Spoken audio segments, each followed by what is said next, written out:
더우면 전쟁 안 할 거야. 이 뭔 개소리냐. 다 헛소리예요. 미친 생각이에요. 그러시면 안 됩니다. 현장안전 감염 방지. 안녕하세요. 2차 반응자입니다.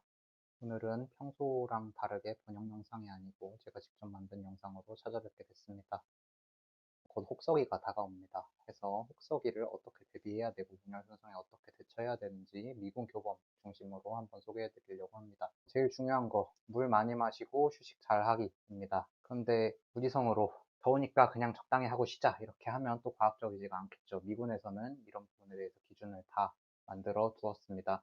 우선 첫 번째로 고려해야 되는 건 우리가 일기예보에서 보는 기온이 아니라 습도 그리고 복사율까지 고려한 WBGT라는 지수를 사용해서 휴식과 물 섭취량을 조절하고 또 그것이 현재 하고 있는 과업의 강도에 따라서 달라집니다. WBGT는 해외에서 온도 지수라고 검색하면 바로 나오고요. 지역별로 일부 지역도 보이는 것도 있고 안 보이는 것도 있는데 이렇게 볼 수 있습니다. 저희 부대에 있던 동두천 날씨를 한번 보면 이렇게 22도에서 30도까지 왔다 갔다 하는 것을 알 수 있겠습니다. 쉬운 작업, 보통 작업, 힘든 작업 이렇게 나눠져 있어요. 그리고 작업 유형에 따라서 또 WBGT 지수에 따라서 작업할 수 있는 최대 시간 그리고 시간당 물 몇 리터를 마셔야 되는지를 다 정해져 있습니다. 예를 들어서 현재 WBGT가 26도인데 각개전투 훈련을 하고 있다. 각개전투 같은 경우에는 약진이랑 돌격이 포함되기 때문에 힘든 작업에 해당합니다.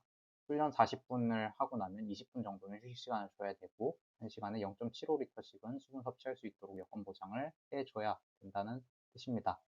근데 여기에 또 변수가 있습니다. 방탄복 착용 시에는 WBGT에서 2.3도를 더하고 MOPP 적용 시에도 10도 또는 작업 유형에 따라서 5도를 더하게 됩니다. 그러면 물은 얼마나 마셔야 되나 딱 정해드리겠습니다. 1시간에 1리터씩 마시는 겁니다. 몸이 흡수할 수 있는 물의 최대량은 1.5리터로 정해져 있어요. 이 이상 마시게 되면은 몸에 소금이 부족해지면서 물 중독이라고 흔히 부르는 현상이 나타나게 됩니다. 제일 좋은 거는 소변 색깔을 보면서 마시는 건데요. 소변 색깔이 옅은 노란색이 될 정도로 마시는 게 딱 좋고요. 아예 투명하게 나온다. 이거 물 너무 많이 마신 거예요. 근데 탈수가 오게 되면 소변이 점점 진해지다가 빨간색, 마지막에는 검은색까지 갑니다. 이 정도 되면은 큰일 난 거예요. 물 1리터 어느 정도냐 감이 안 오실 수 있는데 수통 한 통이 물 1리터라고 보시면 됩니다. 앞에서 보셨듯이 온도에 따라서 최소한 0.5리터씩은 마셔줘야 돼요. 시간당. 그러면 수통 1리터로 몇 시간 버틸 수 있나요?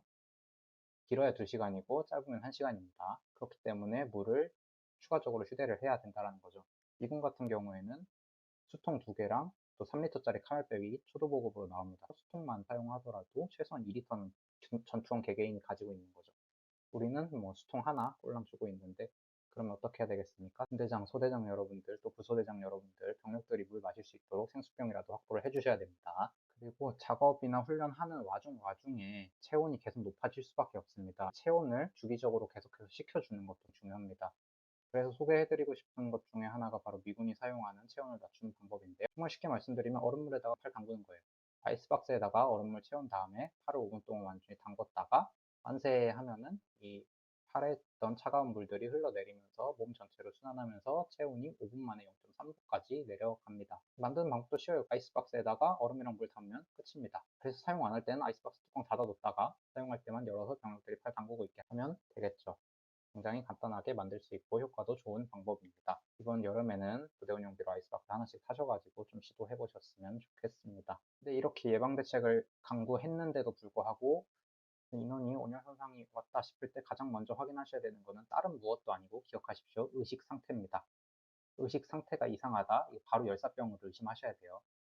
뭐 체온이 39도 이상이 되어야 열사병인데 체온 재보니까 38도 나오니까 얘는 열사병 아니야. 혹은 땀이 나지 않아야 열사병인데 얘는 만져봤더니 땀이 만져지니까 열사병 아니야. 이런 식으로 넘기시면 큰일 납니다. 이 두 가지는 다 헛소리예요. 조금 이따 설명드리겠지만 부대에서 일반적으로 가용한 체온계로 측정한 체온은 부정확합니다. 그리고 열사병이어도 땀이 날 수가 있습니다. 몸이 더워가지고 땀을 내려고 하다가 그걸로 안 돼서 열사병이 진행된 걸 수도 있는데 그러면 피부엔 여전히 땀이 남아 있겠죠. 그래서 땀으로 열사병 유무를 판단하는 건 부정확합니다. 그래서 가장 먼저 하셔야 될 거는 의식이 흐려졌는지를 확인한다. 그리고 의식이 흐려지면 초응급입니다. 바로 의무지원 요청하시고 열사병 처치를 하셔야 됩니다. 만약 의식도 괜찮고 지시도 다 수능되고 뭐 신체 증상도 따로 없는 것 같다라고 하면 일단 빼서 그늘에다 눕혀놓고 물 좀 주고 하시면 됩니다. 그 뒤에 다시 한번 확인해 봤는데 한 5분, 10분 눕혀놨는데도 내 상태가 계속 안 좋다. 이러면 이것도 열사병 의심하셔야 돼요. 열사병 절대 만만히 보시면 안 되는 게 열사병은 사람을 죽일 수 있는 아주 심각한 질환입니다. 해마다 육군에서 사고사례 나오고 있죠. 또 인사사고도 발생하고 있고요. 열사병이 뭐냐? 몸은 체온이 너무 올라가면 몸 스스로 체온을 낮추려고 합니다. 그런데 몸 스스로 체온을 낮추지 못하게 돼서 체온이 무한정 올라가는 걸 열사병이라고 해요. 그래서 가장 중요한 응급처치는 체온을 낮춰주는 겁니다. 체온을 낮추는 방법으로는 사실 환자를 얼음물에 직접 담그는 게 가장 좋습니다. 그런데 얼음물에 담그려면 욕조 같은 게 있어야 되는데 욕조 같은 거를 만들 수도 없겠죠. 그래서 차선책으로 미군이 사용하는 방법이 바로 얼음물에 적신 시트를 온몸에 덮어주는 방법입니다. 일단 환자 옷을 다 벗기면서 동시에 얼음물에다가 시트를 적셔줍니다. 그리고 바닥에 한 장 깔고 인원을 눕힌 뒤에 숨 쉬어야 되니까 얼굴만 빼고요. 몸 전체를 시트로 덮어주는 겁니다. 시트는 환자 한 명당 총 5장 정도가 필요하다고 하고요.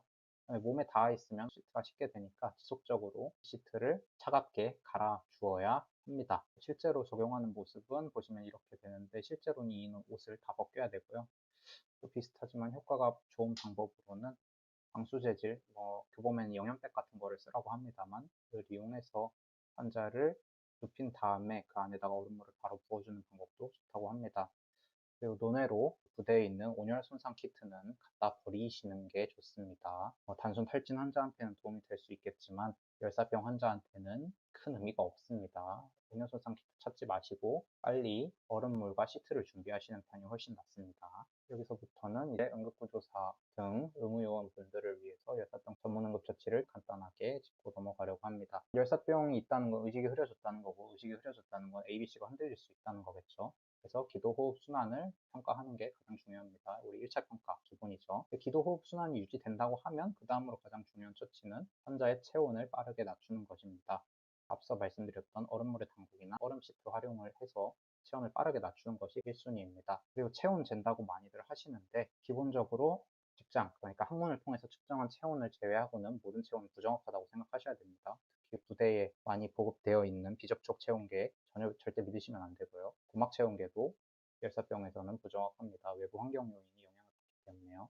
중심 체온을 측정하는 게 중요하고 현장에서 측정 가능한 중심 체온은 직장 체온밖에 없습니다. 직장 체온은 이 애가용 체온계를 항문에 2에서 3cm 정도 삽입을 해서 측정을 하시면 됩니다. 이 제품이 제가 쓰는 제품인데 이 끝에 쪽이 부드러워가지고 삽입할 때 저손상의 우려가 적습니다. 물론 우리나라 정서상 항문을 통해서 체온을 재는 것이 쉽게 용납되는 분위기는 아닙니다만 그래도 최소한 군대에서라면 시도해볼 만하지 않을까 생각이 듭니다. 그리고 이 부분은 많이들 생소하게 생각하실 텐데요. 이송이 정답이 아닙니다. 이송보다 냉각이 우선이에요. 직장 체온이 39.2도가 될 때까지는 이송을 하시면 안 됩니다. 계속 쿨링을 하셔야 돼요, 현장에서. 이 뭔 개소리냐 하실 수 있어요. 근데 여러분 생각을 해봅시다. 환자가 심실세동이에요. 근데 병원에 가면 제세동기가 있으니까 우리는 현장에서 제세동 안 하고 빨리 이송부터 할 거야 라고 생각하시는 분 안 계시죠? 계시면 안 됩니다. 우리가 현장에서 제세동을 하고 정면심장소생술을 하는 이유가 뭔가요? 응급질환이 있을 때 현장에서 재빠르게 교정해야 되고 또 교정할 수 있는 원인은 병원에 맡기려고 하지 말고 우리가 직접 처치를 하는 것이 환자의 예후에 훨씬 더 도움이 됩니다. 마찬가지로 열사병 환자도 지금 체온이 올라가서 뇌에 단백질이 변성되면서 뇌가 녹아내리고 장기가 녹아내리고 있는데 한시라도 빨리 체온을 낮춰줘야 되는 와중에 병원 가면 알아서 해주겠지 나는 모르겠고 일단 병원으로 빨리 데려가자 라고 하는 거는 미친 생각이에요. 그러시면 안 됩니다. 마지막으로는 열사병 환자다라고 하면은 차가운 수액, 콜드 셀라인을 주기 위해서 어떻게든 IV를 잡으려고 하시는 분들이 있어요. 다시 한번 말씀드리지만 가장 효과적으로 환자의 체온을 낮추는 방법은 얼음물에 담그는 거고 안 되면 얼음물에 적신 시트를 계속해서 갈아주면서 덮어주는 겁니다.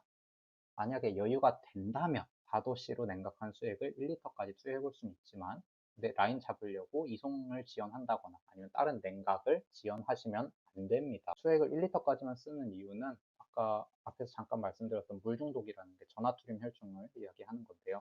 우리가 아무리 노멀 셀라인 같은 수액을 준다고 하더라도 1리터 이상을 주게 되면 전하투림 혈중의 위험을 배제할 수 없기 때문에 1리터까지만 시도하는 거라고 이해하시면 되겠습니다. 마지막으로 정리를 좀 해보겠습니다. 지휘관분들이 이런 말을 가끔 하십니다. 더우면 전쟁 안 할 거야? 이 질문은 잘못된 질문입니다. 5년 손상으로 병력들이 다 퍼졌는데 어떻게 전쟁을 하고 전투를 합니까? 결국 제대로 준비해서 온열 손상을 잘 예방하고 또 발생한 온열 손상 환자에 대해서 제대로 대처를 해야만 전투도 가능하고 부대의 능력 발휘도 가능한 겁니다. 그러려면 여러분들이 준비를 잘 하셔야 됩니다. 병력들 먹일 생수, 아까 말씀드렸죠. 수통으로 부족하다고. 그리고 온열 손상을 예방하기 위해서 체온을 낮춰줄 수 있는 얼음물이나 아이스박스, 또 온열 손상이 발생해서 열사병으로 사지로 왔다 갔다 하고 있을 때 사용할 수 있는 시트, 그리고 수송수단과 의무요원한테 협조를 하고 최신의 온열 손상 처치 방법들을 교육하는 것. 이러한 사소한 준비들이 여러분과 여러분의 부하들을 지킬 수 있습니다. 여기까지 설명드린 내용은 미군 교범들을 모두 출처로 해서 가져왔고요. 궁금한 사항은 메일 주소로 보내주시면 되겠습니다.